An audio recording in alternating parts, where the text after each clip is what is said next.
श्री कृष्ण भगवान ने कहा है कि आत्मा कभी मरती नहीं, ये बस एक शरीर से दूसरे शरीर में बदलती है। इसलिए आप अपने पूर्वजों को जब भी कुछ अर्पित करते हो तो वह उन्हें मिलता है। हिंदुओं में भोजन दान करना बहुत शुभ माना गया है। श्राद्धों के दौरान तो गरीबों को भोजन खिलाना ही चाहिए। इसके जरिए हमारे पूर्वजों को सीधे ये पहुंच जाता है। कहा जाता है कि इन दिन यमराज की आज्ञा से आत्माएं जमीन पर आती है और अपने वंशजों की ओर से अर्पित किए गए भोजन का भोग करती है। तो चलिए सुनते हैं पितृपक्ष की पौराणिक कथा। पितृपक्ष की पौराणिक कथा के अनुसार जोगे तथा भोगे दो भाई थे। दोनों अलग अलग रहते थे। जोगे धनी था और भोगे निर्धन। दोनों में परस्पर बड़ा प्रेम था। जोगे की पत्नी को धन का अभिमान था, परंतु भोगे की पत्नी बड़ी सरल हृदय थी। पितृपक्ष आने पर जोगे की पत्नी ने उसे पितरों का श्राद्ध करने के लिए कहा, तो जोगे इसे व्यर्थ का कार्य समझकर टालने की चेष्टा करने लगा। किंतु उसकी पत्नी समझती थी कि यदि ऐसा नहीं करेंगे तो लोग बातें बनाएंगे। फिर उसे अपने मायके वालों को दावत पर बुलाने और अपनी शान दिखाने का यह उचित अवसर लगा। अतः वह बोली, आप शायद मेरी परेशानी की वजह से ऐसा कह रहे हैं, किंतु इसमें मुझे कोई परेशानी नहीं होगी। मैं भोगे की पत्नी को बुला लूंगी, दोनों मिलकर सारा काम कर लेंगी। फिर उसने जोगे को अपने पीहर न्योता देने के लिए भेज दिया।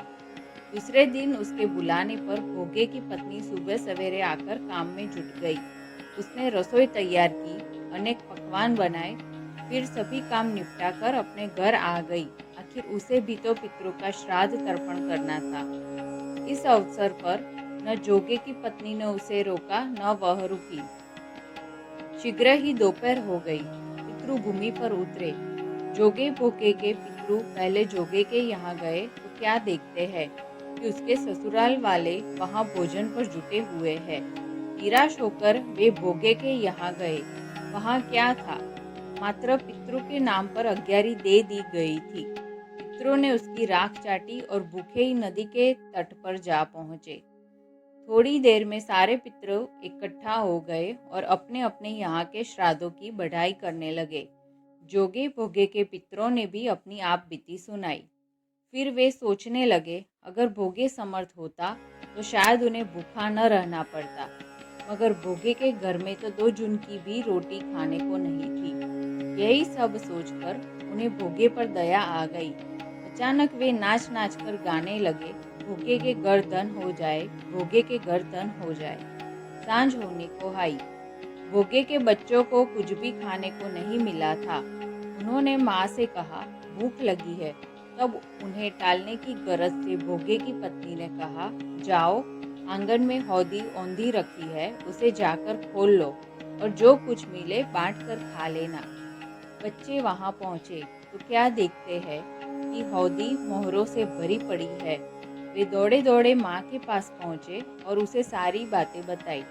आंगन में जाकर भोगे की पत्नी ने यह सब कुछ देखा तो वह भी हैरान रह गई। इस प्रकार भोगे भी धनी हो गया, मगर धन पाकर वह घमंडी नहीं हुआ। दूसरे साल का पितृपक्ष आया। श्राद्ध के दिन भोगे की स्त्री ने 56 प्रकार के व्यंजन बनाए। ब्राह्मणों को बुलाकर श्राद्ध किया, भोजन कराया और दक्षिणा दी। जेठ जेठानी को सोने चांदी के बर्तनों में भोजन कराया। इससे पितृ बड़े प्रसन्न तथा तृप्त हुए। ऐसी और नई पौराणिक कथाएं जानने के लिए मेरे चैनल के साथ जुड़े रहे। धन्यवाद।